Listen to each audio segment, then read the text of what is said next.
Hello, beautiful people. This is Jessica Jones with Rebel Women Wealth, coming in to talk about my hot topic of the year, beneficiaries.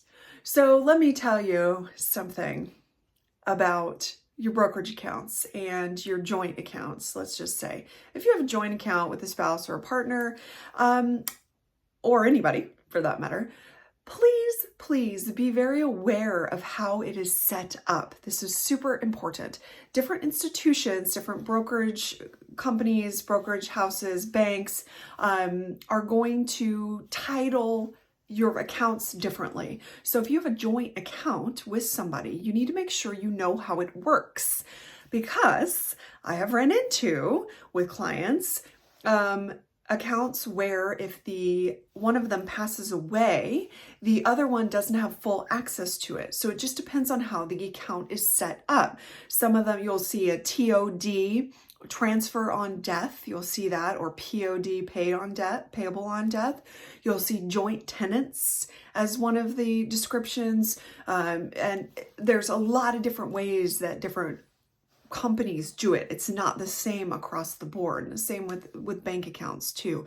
So you need to make sure that you understand how it works, because I have had it happen in the past where a client has lost a spouse and both of their names were on it, but the way it was set up, she only had access to half of the account, even though they were both on the account. They're married, and it's different state by state too. California is a community property state, right?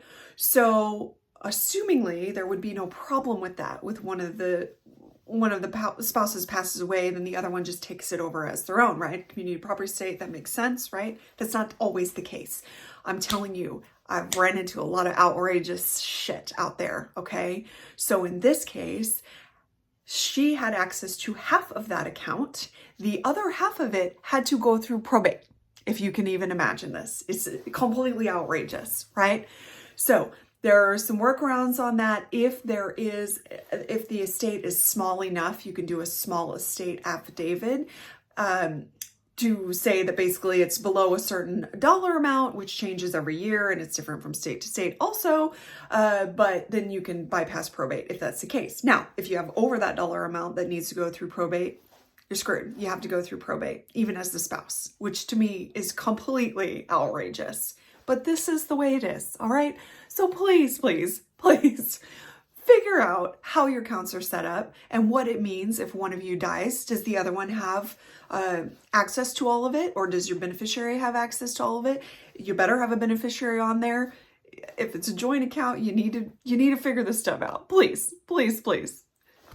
I know it's a pain in the ass to do right now, but I'm going to tell you what, it's going to be a big pain in the ass for your executor or your spouse or your beneficiaries to go through this stuff when they have to and they're grieving the loss of you.